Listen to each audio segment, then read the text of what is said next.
Hey guys, good morning and welcome back in our YouTube channel for आपकी success. मेरा नाम है आरती और आज हम लोग डेली करंट अफेयर सीरीज में 16 जुलाई के इंपॉर्टेंट करंट अफेयर्स को कवर करेंगे। तो गाइस, अगर आपको इसकी फ्री पीडीएफ फाइल चाहिए तो आप हमारा टेलीग्राम ग्रुप फॉर आपकी सक्सेस को ज्वाइन कर लीजिए और टेलीग्राम की जो लिंक है वो इस वीडियो के डिस्क्रिप्शन बॉक्स में दी हुई है। तो चलिए स्टार्ट करते हैं आज की वीडियो।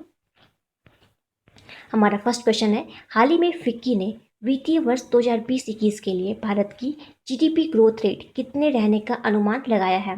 तो इसका राइट आंसर है ऑप्शन ए -4.5%। ठीक है, तो आपको याद रखना है कि फिक्की ने इस बार वित्तीय वर्ष 2020-21 के लिए भारत की जो जीडीपी ग्रोथ रेट है उसे -4.5% रहने का अनुमान लगाया है। ओके, इसके साथ ही आरबीआई ने, याद रखना, आरबीआई ने जो है इस वित्तीय वर्ष 2020-21 के अंदर भारत की जीडीपी ग्रोथ रेट जो है इसे -1.5% रहने का अनुमान लगाया था।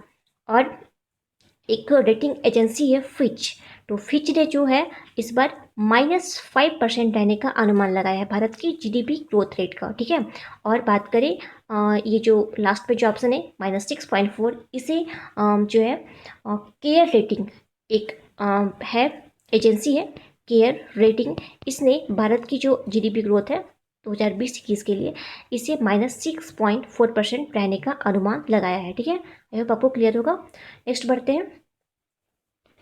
क्वेश्चन नंबर 2 है, हाल ही में किसे बीसीसीआई के अंतरिम सीईओ के रूप में नियुक्त किया गया है? तो इनका नाम है हेमांग अमीन। ठीक है, तो हेमांग अमीन को अभी हाल ही में बीसीसीआई के अंतरिम सीईओ के रूप में नियुक्त किया गया है। ठीक है, देखिए, आपको पता होगा कि अभी हाल ही में राहुल जौहरी, जो कि बीसीसीआई के पहले सीईओ थे, इन्होंने अपना इस्तीफा दे दिया है। ठीक है, तो इसीलिए अब जो है अंतरिम सीईओ के रूप में हेमांग अमीन को नियुक्त किया गया है। अंतरिम सीईओ क्या होता है? तो जैसे कि अभी तक जो इसके मेन सीईओ हैं वो नियुक्त नहीं हुए हैं, तो उनकी जगह पे अभी जो है अंतरिम सीईओ नियुक्त किया जाएगा, इन्हें हेमांग अमीन को। ओके, नेक्स्ट पढ़ते हैं।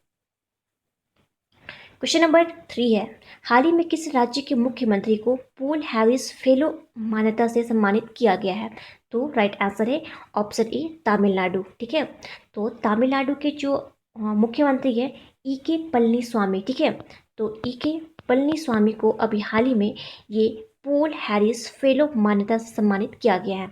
क्यों? तो देखिए, जो अपने राज्य के अंदर पेयजल, स्वच्छता, पर्यावरण एवं वर्ल्ड पीस के लिए सराहनीय कार्य करते हैं, उन्हें ये पोल हैरिस फेलो मान्यता से सम्मानित किया जाता है। ठीक है, तो आपको इस क्वेश्चन से याद रखना है कि तमिलनाडु के जो सीएम है ई.के. पलनीस्वामी, इन्हें ये पोल हैरिस फेलो मान्यता से सम्मानित किया गया है इस बार। ठीक है, नेक्स्ट पढ़ते हैं। क्वेश्चन नंबर 4 है, हाल ही में बांग्लादेश में भारत के अगले राजदूत के रूप में कौन नियुक्त हुए हैं? तो इनका नाम है विक्रम दुरई स्वामी। ठीक है, तो आपको याद रखना है कि अभी हाल ही में बांग्लादेश के अंदर भारत के जो अगले राजदूत नियुक्त हुए उनका नाम है विक्रम दुरई स्वामी। ठीक है, और एक बार बाकी ऑप्शन को चेक करते हैं। देखिए, ये जो डॉक्टर वीटू पी नायर है, ठीक है, इन्हें अभी हाल ही में तुर्कमेनिस्तान के अंदर अगला राजदूत नियुक्त किया गया है। ठीक है, तुर्कमेनिस्तान में जो है ये डॉक्टर वीटू पी नायर को भारतीय राजदूत के रूप में नियुक्त किया गया है। ठीक है, और बात करें हरीश चंद्र कोटलवार की,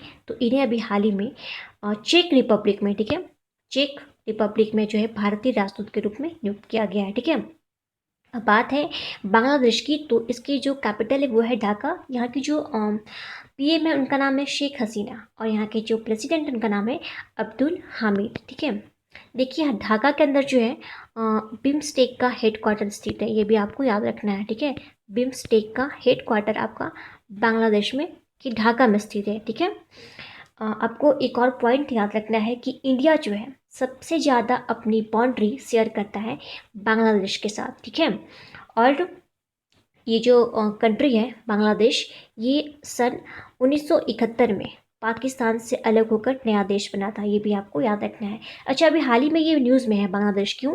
क्योंकि यहाँ पे बलि दिए जाने वाले पशुओं के लिए एक डिजिटल हार्ट प्लेटफॉर्म को इसने लॉन्च किया था। ठीक है, तो ये सब पॉइंट्स आपको इसके बारे में याद रखने हैं। नेक्स्ट बढ़ते हैं।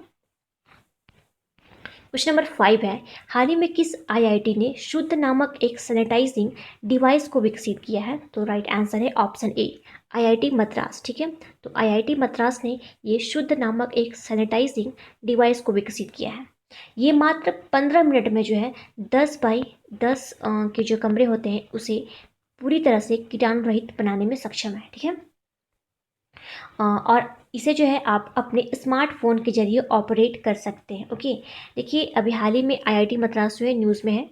क्यों? तो इसने एक प्रोग्रामिंग एंड डेटा साइंस में दुनिया का पहला ऑनलाइन बीएससी डिग्री कोर्स को शुरू करने वाला जो है ये पहला ये इंस्टीट्यूट बना है, ठीक है। इसके साथ ही एचआरडी मंत्रालय ने नेशनल इंस्टीट्यूट की जो रैंकिंग जारी की थी उसमें ओवरऑल कैटेगरी में टॉप पर रहा था आईआईटी मद्रास। ओके, तो आपको इसके बारे में ये याद रखना है। बात करें आईआईटी बॉम्बे की, तो आपको याद होगा कि अभी हाल ही में आईआईटी बॉम्बे ने ध्रुव्स नामक एक चिप को विकसित किया था, ठीक है।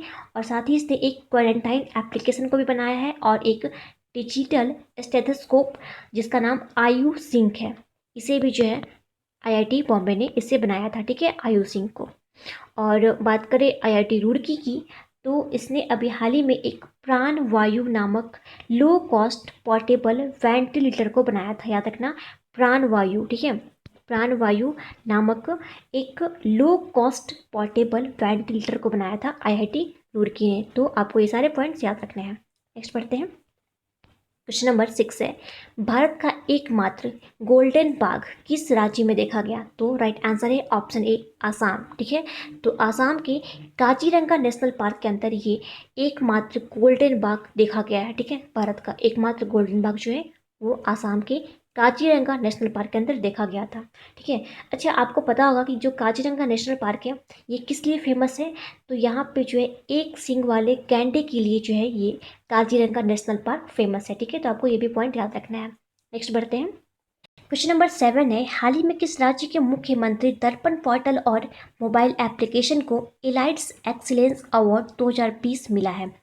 तो राइट आंसर है ऑप्शन बी, छत्तीसगढ़, ठीक है। तो छत्तीसगढ़ राज्य के मुख्यमंत्री दर्पण पोर्टल और मोबाइल एप्लीकेशन को ये एलाइट्स एक्सीलेंस अवार्ड 2020 मिला है, ठीक है। अब बात है छत्तीसगढ़ की, तो अभी हाल ही में छत्तीसगढ़ की गवर्नमेंट ने अपने यहाँ राजीव गांधी किसान न्याय योजना की शुरुआत की थी, ये आपको पता होगा। इसके साथ ही भारत की जो पहली ई राज्य स्तरीय अदालत है इसकी भी शुरुआत छत्तीसगढ़ में ही हुई है, ठीक है। और यहाँ के जो मुख्य न्यायाधीश है जिनका नाम है PR रामचंद्रन मेनन, ठीक है। तो इन्होंने ही इस ई राज्य स्तरीय अदालत की शुरुआत इसका जो है शुभारंभ किया था इन्होंने, ठीक है। और छत्तीसगढ़ का जो सिटी है अंबिकापुर, यहाँ पर भारत का पहला गार्बेज कैफ़े भी खुला है, ये भी आपको याद रखना है। ओके, और अभी हाल ही में छत्तीसगढ़ की गवर्नमेंट ने अपने यहाँ एक पशुधन न्याय योजना की भी शुरुआत की थी। तो ये सारे पॉइंट्स आपको याद रखने हैं। नेक्स्ट पढ़ते हैं। क्वेश्चन नंबर 8 है, हाल ही में किसे वॉन करमन पुरस्कार 2020 के लिए चुना गया है? तो राइट आंसर है ऑप्शन ए, के सिवान जो कि इसरो के चेयरमैन है, इन्हें ये वॉन करमन पुरस्कार 2020 के लिए चुना गया है। और ये जो पुरस्कार है इन्हें अगले साल 2021 में मार्च में दिया जाएगा। और कहाँ पर दिया जाएगा? तो पेरिस में, ठीक है।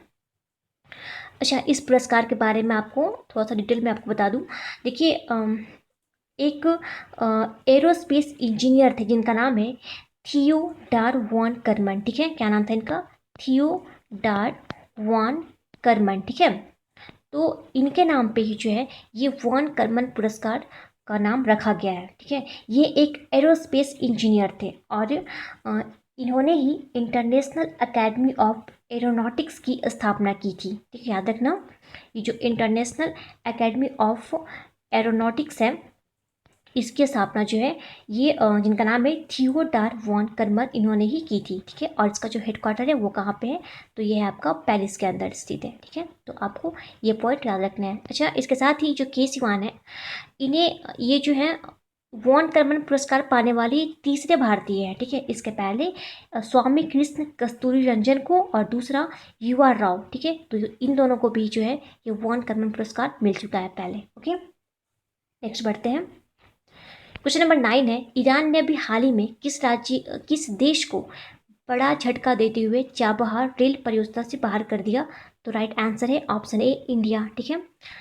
तो अभी हाल ही में जो है ईरान ने इंडिया को ये चाबहार रेल परियोजना से बाहर कर दिया है।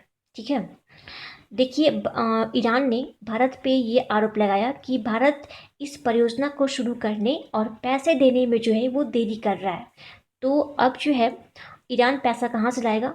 तो इसके लिए आपको बता दें कि चाइना जो है इसने ईरान के साथ समझौता किया था कि चाइनीज़ की जो कंपनियां हैं वो अगले 25 साल तक ईरान में 400 अरब डॉलर की जो है वो निवेश करेंगी। ठीक है, ईरान के अंदर। तो अब जो है इसलिए इंडिया को जो है ईरान ने इस परियोजना से बाहर कर दिया। देखिए हुआ क्या है एक्चुअली कि अमेरिका ने ईरान पर प्रतिबंध लगाया था। ओके, और इसके बाद से भारत ईरान से तेल लेना बंद कर दिया। तो शायद इसी बात का बदलाव ईरान ले रहा है भारत से। एनीवे देखिए भारत के लिए जो है ये बहुत बड़ा झटका है, क्योंकि इस परियोजना से भारत को बहुत लाभ होता। बहुत ही कम समय में और बहुत ही कम लागत में भारतीय प्रोडक्ट्स जो हैं वो यूरोप तक पहुंचाई जा सकती थी, पर अब जो है ऐसा होना मुमकिन नहीं लग रहा। तो अब बात है यहाँ पे ईरान की। तो ईरान की जो कैपिटल है वो है तेहरान। यहाँ की जो करेंसी है वो है तोमान, और यहाँ की जो प्रेसिडेंट है उनका नाम है हसन रूहानी। ओके, और ईरान जो है अभी हाल ही में इसने अपने एक सैन्य उपग्रह जिसका नाम नूर है, ठीक है, तो नूर को जो है अभी हाल ही में ईरान ने सफलतापूर्वक इसके ऑर्बिट तक पहुंचा दिया। ओके, और एक 2018 में आई हुई एक रिपोर्ट के अनुसार सबसे ज़्यादा अफीम जो है वो जब्त की गई थी ईरान में ही। ठीक है, तो ये सब पॉइंट्स आपको याद रखने हैं ईरान के बारे में। ठीक है, नेक्स्ट बढ़ते हैं। क्वेश्चन नंबर 10 है, हाल ही में किस दिग्गज हॉकी खिलाड़ी को मोहन बगान लाइफ टाइम अचीवमेंट अवार्ड दिया गया है? तो राइट आंसर है ऑप्शन ए, अशोक कुमार। ठीक है, तो आपको याद रखना है कि दिग्गज हॉकी खिलाड़ी अशोक कुमार को मोहन बगान फुटबॉल क्लब के स्थापना दिवस पर आयोजित समारोह में ये लाइफ टाइम अचीवमेंट पुरस्कार से सम्मानित किया गया है। ठीक है, नेक्स्ट पढ़ते हैं। हमारा आज का लास्ट क्वेश्चन है कि अभी हाल ही में ताइवान में भारतीय राजदूत के रूप में किसे नियुक्त किया गया है? तो इनका नाम है गौरंग लाल दास। ठीक है, तो गौरंग लाल दास को अभी हाल ही में ताइवान के अंदर भारतीय राजदूत के रूप में नियुक्त किया गया है। दीपक मित्तल जो है इन्हें आपको पता होगा, इन्हें कतर में भारतीय राजदूत के रूप में नियुक्त किया गया था, और जो पीयूष श्रीवास्तव है इन्हें अभी हाल ही में बहरीन में भारतीय राजदूत नियुक्त किया गया था। ठीक है, तो गाइज ये था हमारा आज का important current affairs. I hope आप सबको पसंद आया होगा। अब बढ़ते हैं क्विज पे। तो कल हमने आपसे प्रश्न पूछा था कि किस राज्य ने अभी हाल ही में स्टार्टअप नीति 2020 की मंजूरी दी है? तो राइट आंसर था उत्तर प्रदेश। ठीक है, आप सभी ने इसका बिल्कुल सही आंसर दिया है। आज के लिए आपका प्रश्न रहेगा, आपको बताना है कि एक बुक पब्लिश हुई है जिसका नाम है अ सॉन्ग ऑफ इंडिया। ठीक है, तो आपको इस बुक के जो राइटर हैं उनका नाम बताना है। तो एक क्वेश्चन बार फिर से सुन लीजिए कि अभी हाल ही में जो बुक रिलीज हुई है जिसका नाम है अ सॉन्ग ऑफ इंडिया। ठीक है, तो इस बुक को लिखा किसने है? आप इसके राइटर का नाम बताइए कमेंट बॉक्स में कमेंट करके। तो गाइस आज की वीडियो यहीं समाप्त करते हैं। Thanks for watching.